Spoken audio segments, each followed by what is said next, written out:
Bum chicka bum chicka bum chicka bum bum bum chicka bum chicka bum.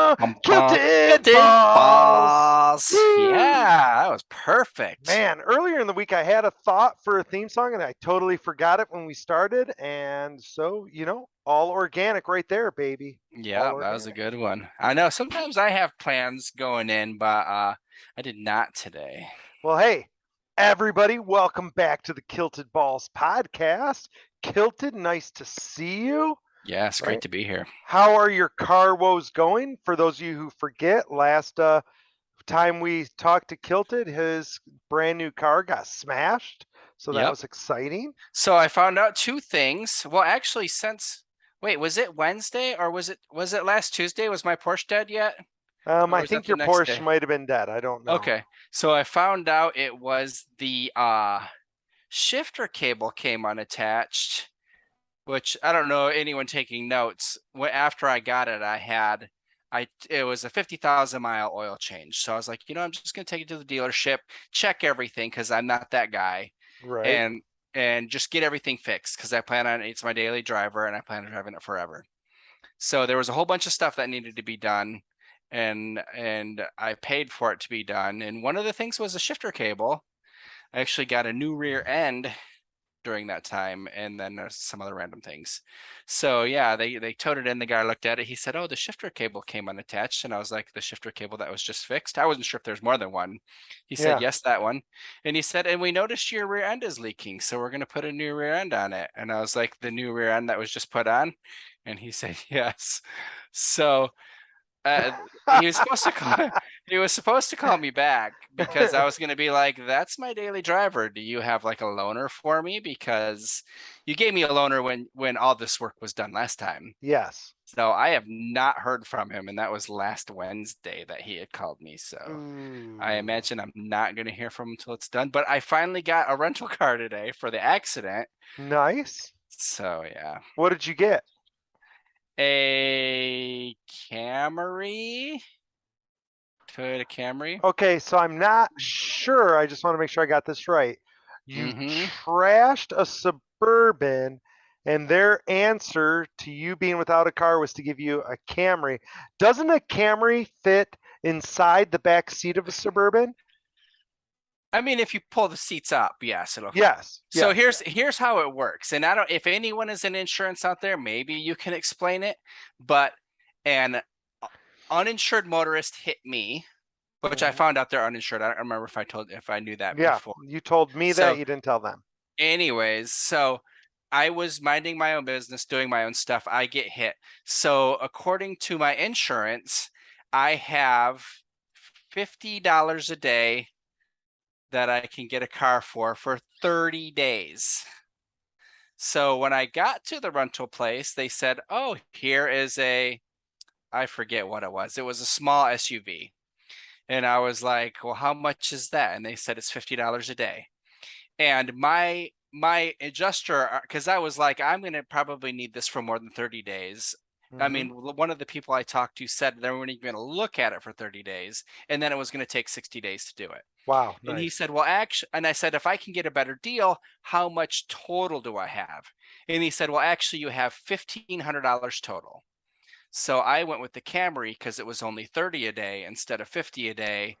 I get a few extra days, and then you know what? Hmm. Then they give me $15 a day insurance covers, and then I'm in charge of the rest. Well, that's exciting. Yeah, so Man. you can get hit by somebody, you can be minding your own business, and then however long this takes, I'm either don't have a vehicle or I get $15 a day stipend, which they have like the tiny, like that car, like the little whatever it's called. Yes, It's yes. smaller than the Kia. It's like the Kia Soul is giant compared to this car. And he Oh said my. that was 21 a day. So Wow. I'm like, okay. So I don't know. I'm gonna have to. I mean, we still don't know how long it's gonna take to get fixed, if it's totaled. I mean, I don't know any of that stuff. So yeah, thank you for asking. Yeah, that is crazy. Would you like a nice paper cut and squirt lemon juice in Oh, it? I was just like, are you kidding me? Like, Uh, just it boggled now, my mind. I'm just curious. obviously you didn't spend a lot on the Suburban's insurance, but how much do you pay for car insurance over there in North Carolina?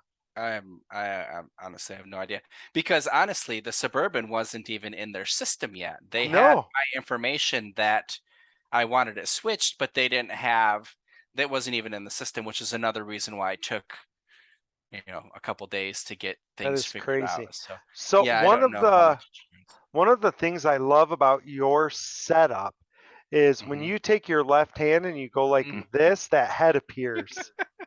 Yes, right there. It's so cool every time. It's like, ah. Yeah, All right, it's so my bad. I know you guys probably didn't want to hear about Kilted's car woes, but I think it's interesting given what we talked about last time. And I think you didn't talk about, but you meant to. You got your sheets in a new shop. So this is an entrepreneurial broadcast. Oh That's kind of yes. our thing. You've started selling the sheets in a new space, right? Yeah, it's one. I guess it's been there for a long time.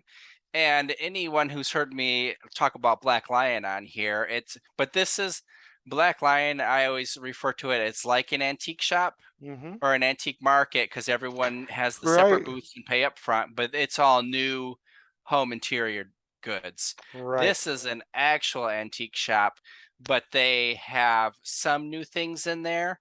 But I mean, it's 5 minutes from my work and it's pretty busy.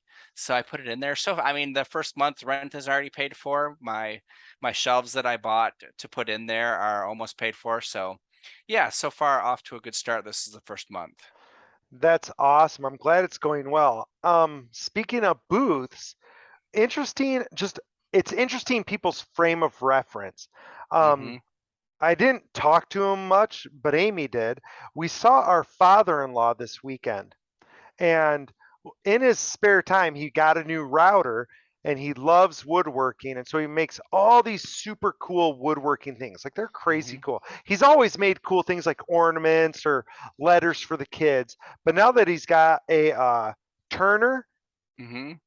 is that what do they call those things? A lathe. Lathe. Now that he has a lathe, he's making like crazy stuff, but pens as well, but like Mm-hmm. otherwise really crazy cool stuff. And so we're talking about how the school always has a craft fair. And he's like, "Oh, I'd like to get in on that." And we're like, "Oh, yeah, you should." And he's like, "Well, how much does it cost?" And we're like, $90. And he's like, "Oh, how do you even make a profit if it's $90?" And my wife's like, "What are you like the pens alone sell for $30 each, Dad. Like they sell for 30. Uh-huh. No, they're not worth $30 each. And I've been telling him this for like 10 Mm-hmm. years because he has all these cool woodworkings. You've gotten some of his games. I've Mm-hmm. given you presents of some of Yep. his wooden games. And people, honestly, they're amazing, really great craftsmanship. They're super awesome. And like the games he was selling us for $50. I'm like, thanks. And I'm like, that's a great deal. And he's like, well, it doesn't cost anything. I'm like, I go to game shows and Mm-hmm. drop $50 on junk games, Yeah. not super nice ass wood games. Yeah. I'm like, you're totally not pricing it right. And he's done all of these ornaments forever. And I'm like, you should be selling those. And him and I have always had these conversations. When he used to have a Mm-hmm. house on a lake, he was like, well, what am I going to get for this house on a lake? Like 150,000. I'm like, you got an acre on a lake. I'm like, well, it just seems like that. It's not really that much. I'm like, no, it is. It is. That's how real estate works. But so this is another Mm-hmm. time. And so again, people who aren't in the know, like my wife called him up again and was like, listen, you need to do that. He's like, yeah, I just don't know how to price it. I've been doing research. She's like, you just price it. Mm-hmm. Right? If your booth is 90 and you're like, oh, that's way too much, then sell your pens for 30, sell three of them and your booth rent is covered. And you're gonna sell three of them. Yeah. Like, but it's just funny because people who aren't in this business, Mm-hmm. they either A don't get it or B they underprice or overprice themselves, but Yeah. they don't get the point. And obviously you and I have been doing booths for a long ass time, but it's just amazing how Mm-hmm. people don't catch that. But it's also the same with real estate, right? Like people have no idea. Yeah, exactly. Like they Well, look I at think Zillow and about think that's real. yeah.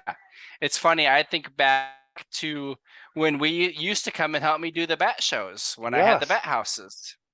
and we do that. I mean, those were set prices and everything like that, but just like, that's kind of how it all started for me. Yeah, way back with the bat houses. That was a long time ago. I Hmm. wanted to make some this last winter and I never did because I'm busy, but Yeah.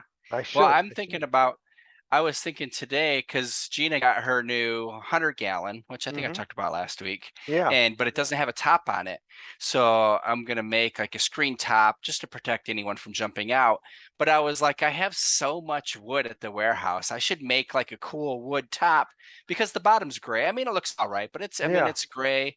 And like I could paint it like that and just do something like around where it's around the outside where you're not just seeing the screen set on top of it, because the rest is it's all frameless, so it right, doesn't have like the big black frame running around it or anything like that, because it was personalized. right.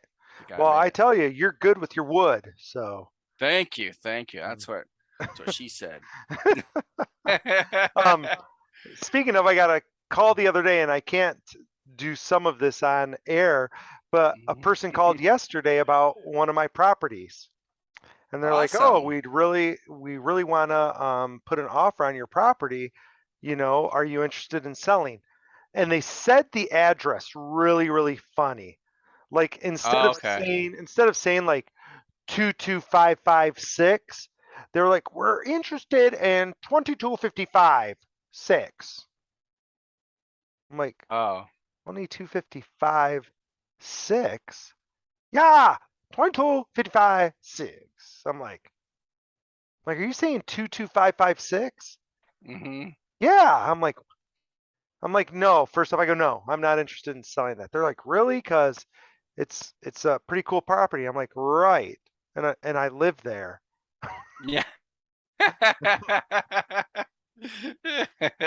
Not, I mean, well, it's funny. I think it was Friday. I was at the warehouse. I was actually cleaning out a multi compartment tank. It's a commercial fish tank Yes. basically. Anyways, I was cleaning that out outside, and this guy comes rolling up, and he's like, "Oh, I live in the house behind you. Blah blah blah. Are you interested in selling?" And I was like, "Well, everything has a price, but I'm gonna have to not work again anymore if you buy this place." He's like, "Oh, I see." Yeah, well, that's true. My wife afterwards was like, well, what were they going to offer? And I'm like, well, it didn't matter. She goes, Exactly. but it'd be interesting to know. And I'm like, no, it wasn't. Not to me. I go, maybe if they offered me over a half a million, we might talk about it. Yeah. But I still don't think we would move for half a million. Like, Yeah. it doesn't matter what Zillow says this is. It doesn't matter what people are willing to pay for this. To me, it's not worth that to leave this spot because I love the spot, the location, the house, Yeah. right? Yeah, So exactly. I'm like, I mean, why that's would why I go? I was like, you'd have to write a really big check and you'd have to figure out what to do with all these sheets. So Because you're going to get a shitload of sheets. That's what you're going to I'm get. not moving them one by one or 6 or Mhm. 12 at a time, but I'm not moving any more than that at once. By the way, they did ask if I had any other properties for sale. Okay. I was like, sure, I got a duplex that I'd probably part ways with. And they're like, Hmm. oh, well, tell us about it. And so I like told them, they kept asking me tons of questions. And they're like, well, how much do you want? And I go, if I were going to list it today, I'd list it for 200, which I think, Hmm. again, Zillow keeps coming up, and I think Zillow's like 223 or something. I don't know. Yeah. Probably not worth either of those, honestly. Hmm. But they're like, oh, okay. Well, I think we'd be interested in that one. They're like, why are you selling? I'm like, I'm not selling. Yeah. You're asking me I'm about this like, you stuff. asked if I had a property I'd be willing to give up. I go, that's the property I'd give up. I go, but Hmm. I'm not selling it. I go, I don't want to sell it. Then I go, but I go, if you were like, why would I even think about parting ways? I go, I bought that to put my kids through school. I go, my oldest kid is halfway through school. So kind of served its purpose. So Yeah. if I was going to get rid of one, that's the one I'd get rid of because it served the purpose. Hmm. That's why I And they're got like, it. oh, okay. And I'm like, yeah. Like, they're like, well, we're gonna talk about them. We're probably gonna give you a cash offer. I'm like, great. Yeah. I go, Have fun. Sweet. Well, congratulations. Yeah, they're not going to call back. They never do. Oh man. Yeah, I don't think I'm gonna hear from this guy. He said he's No. looking for something to be able to work on his cars and do some other things. Yeah. Well, and all the people who do this kind of stuff, not that guy, but the people who like call me up out of the blue, Mm-hmm. I've read those books. Yes. You've probably read those books. Like, I know what you're doing. You're calling, and if I'm really eager to sell, you're like, okay, you're really eager. How about you take 140 for a property that's worth 200? It's funny that you say that. I totally forgot. We're talking about property. So I get in the mail like, oh, we're looking at properties, blah blah blah. Yes. We notice you have some vacant land. We'll give you a cash offer. And it was like $4,000. Like, hmm. Like I'd probably pass. I don't really Are need you the four gonna grand. pass? I don't need the 4 grand that bad. You must have. What would that be? A 96% loss? Yeah. Yeah, that is a horrible, horrible idea. Yeah, and Mm-hmm. honestly, that's what these people do. They're trying to take advantage of you being on hard times, and Yeah. they figure, and it's literally taught in the books or the courses. So if those of you think we're being skeptical, we've taken the courses and read the books. You don't have Yep. to. And what they Yep. teach you is call 100 houses. And if you get one person that's desperate, like if I was desperate and said, "Yeah, I'll sell this for 150," it's worth 200. They just made 50,000. They Yep. can turn around and sell it tomorrow and make 50 grand. So they're like, if you call 100 people, isn't it worth your time if you get one $50,000 sale? Yep. And the answer is like, of course it is. So Yeah. they just call, hoping. And then they call somebody like me, and I'm like, yeah, maybe. Mm-hmm. And then they're like, okay, never mind. Yeah. So, Yeah, it's funny because one of those classes that was like the deal of the century comes around about once a week. yes. But you have to Pretty be doing the work and putting in the time. You've got it. Everything takes work and time. Speaking of work and time, people, you probably want to hear Mm-hmm. about the strategy Yes, I'm and how sure the they do. strategy's going. So it's, I don't know, it's been interesting. We've made some really, really big, obvious mistakes. Like I had, it was actually more than a week ago, but I had a short that I forgot to set my stop loss. And by forgot, it was a conscious choice to not set it because Kilt had said, I don't set stop losses, I just watch it. And I was like, oh, good, I'll just watch it. And I watched the son of a bitch keep going down. So Mm-hmm. that's not the strategy's fault. That's me. And so we're not going to get into details of strategy because we don't want people to get screwed if it doesn't work. But here is the part for me that I like the best of the strategy. And this came up, by the way, after I made the strategy. So you would think that this came up first. Mm-hmm. No, I'm not that smart. But what I realized in making this strategy was the reason we were having trouble trading crypto and trading stocks was because we were involved in trading crypto and trading stocks. Yep. We were the part that was bad. Yeah. The strategies we used, the techniques we used, the technical analysis we did, I really feel was pretty much all spot on. Mm-hmm. We kept screwing it up. And the strategy takes us out of the equation. We're out of the Yes. equation. And every time it's not been good, Mm-hmm. it's because I re-entered the equation. Yes. So the whole point of strategy is I can't do it.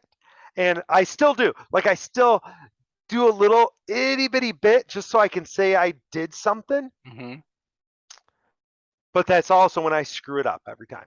So the less I do, it seems like the better it works. Yes. So, and we're obviously tweaking it and making it work. Right now, you know, it's doing good.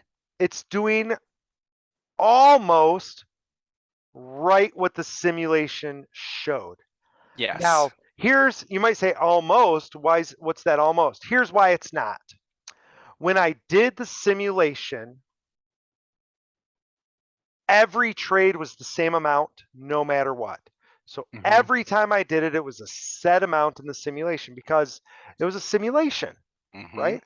So in the simulation, I don't remember what it was, 100, 200, 300, $400, but it was always that amount every single day, Yep. rain, shine, whatever, because I was simulating it. Mhm. What's happened in real life is some days we compound, some days we don't compound.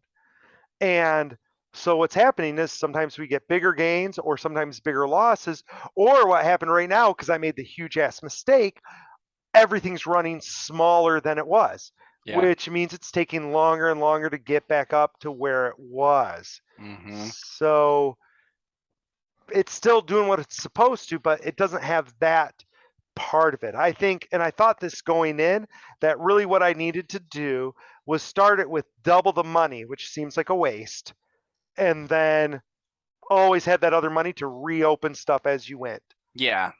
I know we talked about that. That would be interesting to see because there are some mornings I'm reopening back up and like the one way has to be super huge and the other way is just like, oh, well, I can do it. Yeah. So you're almost at a disadvantage for the loss and at the disadvantage for the gain.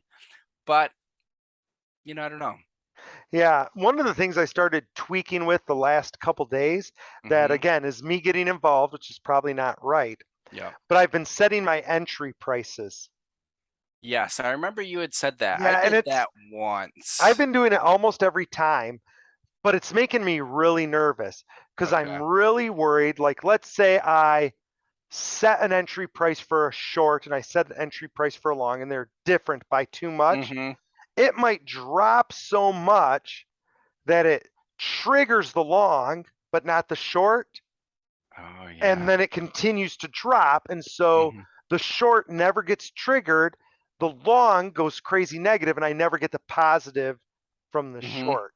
So I think that's something where you have to watch it and then all of a sudden just open it on the fly if you're going to do that.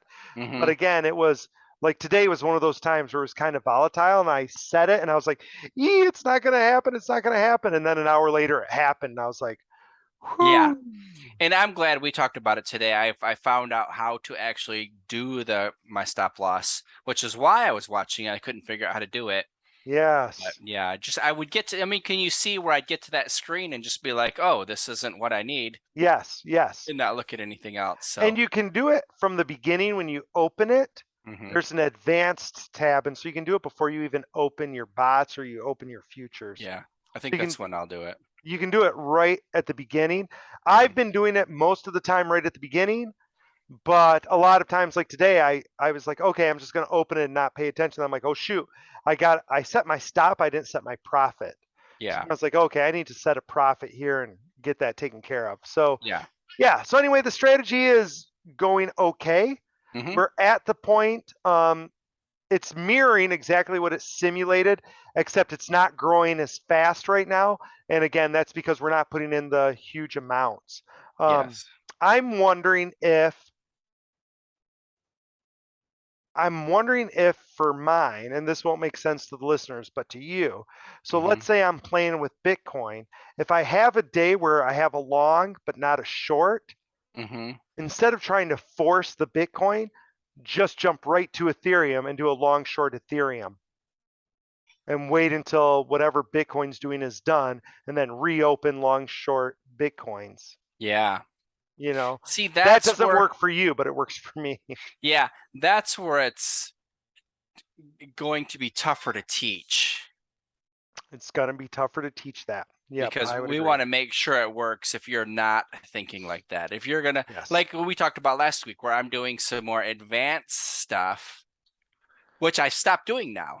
Last Yeah, week I learned I need to not do that because there's still too much of me involved. right. And the more of us that's involved, it seems like the worse it goes. Mm-hmm. The less of us, the better it seems to go. Yep. Right. And which is, again, all part of the learning experience with this.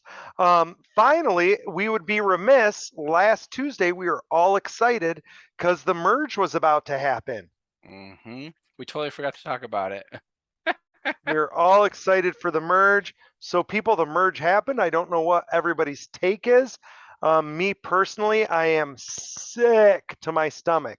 I dropped not a tremendous amount, but I dropped 5 grand into Ethereum right Mm-hmm. as the merge was happening. Um, I did 3L tokens. I'm a big believer in leveraging. Yeah. I was not confident. Thank you.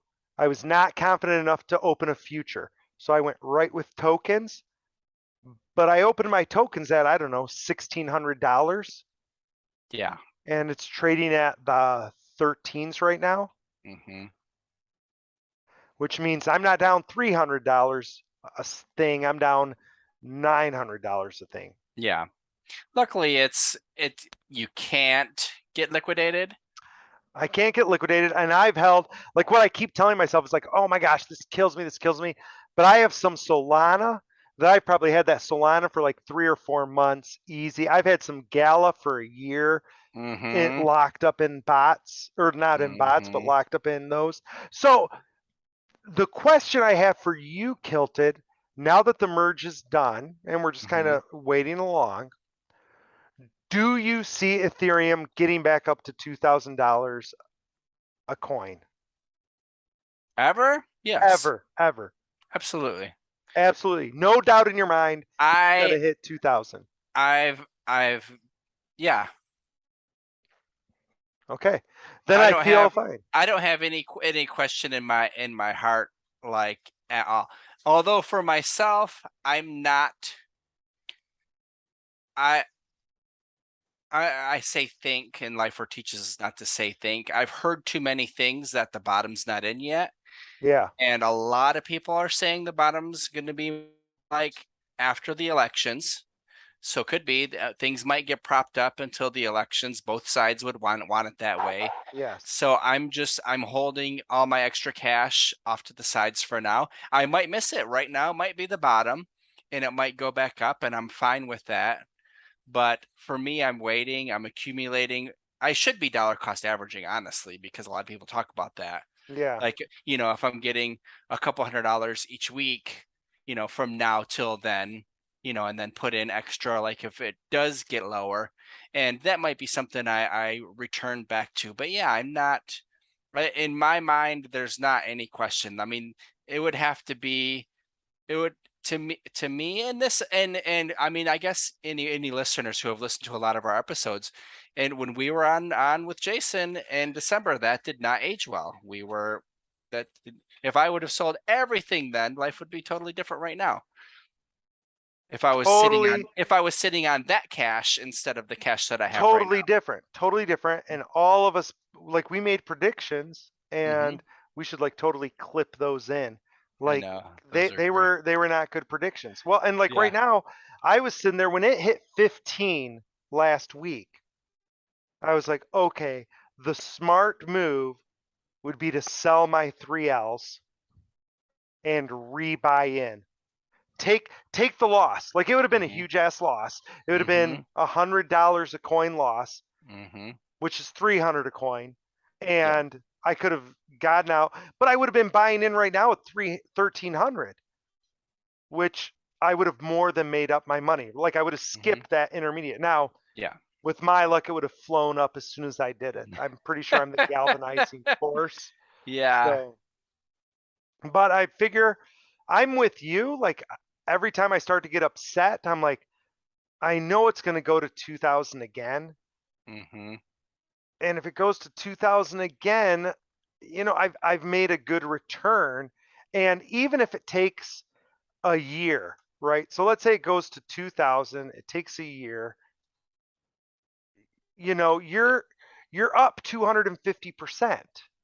There's going to be another And bull who's going to be market. sad about 250%? Mm-hmm. There's going to be another bull market. There's So going to be. it might not, and I don't even think it's going to be next year, but I believe that the bottom will be sometime this year, but the bottom could be sometime next year.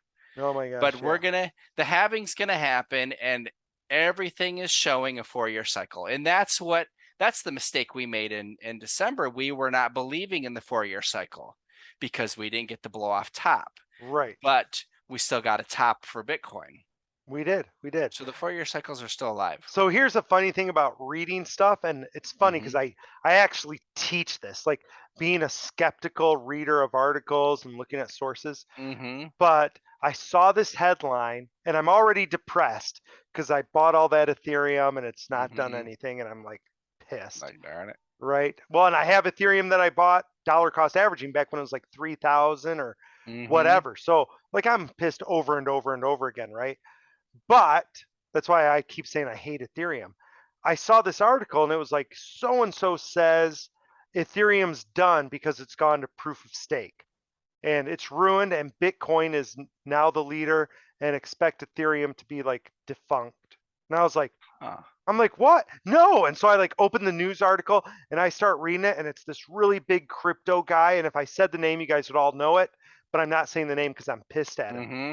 So I'm reading it and he's like, yeah, this is awful.